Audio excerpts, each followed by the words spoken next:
अस्सलाम वालेकुम व्यूवर्स, मैं हूं रुखसाना और आज हम करेंगे लेक्चर नंबर 5 मैकेनिक्स का।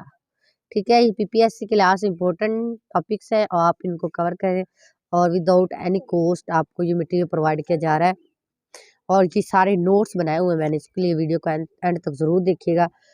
इफ़ टू ऑब्जेक्ट आर है मूविंग टूवर्ड ईच अदर, अगर दो ऑब्जेक्ट ना मूव करें टूवर्ड ईच अदर, एक दूसरे की तरफ, एंड इंटरैक्ट करें एक दूसरे के साथ, मतलब कि टकराएं। इंटरैक्ट का मतलब होता है टकराना। Resulting in the change of their velocity, result में क्या होता है, उनकी वेलोसिटी चेंज हो जाती है। Then this phenomena is known as a collision of the object, इस फिनोमेना को क्या कहते हैं, कोलिजन्स कहते हैं। ठीक है, जब दो ऑब्जेक्ट ऐसे करते हैं ना, एक इधर से आ रहा होता है, एक इधर से आ रहा होता है, कोई गेंद यहाँ पे, तो ये गेंद इधर से आया, ये इधर से, जब ये आपस में टकराएंगे, एक यहाँ पे एक नया फिनोमेना, एक नई वेलोसिटी होगी, उसको बोलते हैं collisions.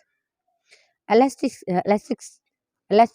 collision, a collision in which total linear momentum of a system and total kinetic energy, कि टोटल जो है लीनियर मोमेंटम ये ऑफ अ सिस्टम का and total kinetic energy of a system की बिफोर एंड आफ्टर कोलिजन, मतलब टकराने से पहले और टकराने के बाद रिमेन कांस्टेंट। ठीक है, उसको इलास्टिक कोलिजन कहते हैं। मतलब कि टकराने के बाद, बॉडीज के टकराने के बाद, पहले और बाद में सेम रहती है ना उनकी वेलोसिटी, तो हम उसको बोलते हैं कोलिजन्स। ठीक है, इलास्टिक कोलिजन्स।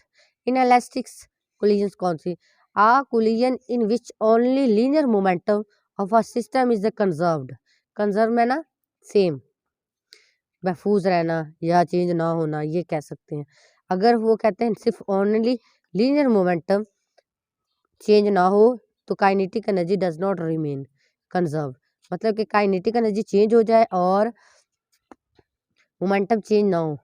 ठीक है, तो हम हम कहेंगे ये इन इलास्टिक कोलिजन्स है। ठीक है, और इसके बाद है impressive force, when a large force act on object, जब एक बहुत बड़ी फोर्स ऑब्जेक्ट पे एक्ट करती है फॉर अ शॉर्ट ड्यूरेशन, थोड़े टाइम के लिए एक बड़ी फोर्स जब एक्ट करती है तो हम उसको कहते हैं इम्प्रेसिव फोर्स।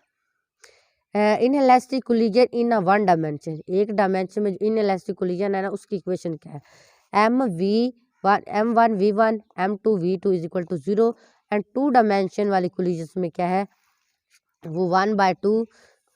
ठीक है, M1U1 इसका स्केयर आएगा, इसके बाद 1/2 MV1 MV2, इस दोनों का सबका स्केयर। ठीक है, और काइनेटिक एनर्जी क्या है, kinetic energy after the collision 1/2 μU1 square, ये होती है kinetic energy after the collisions.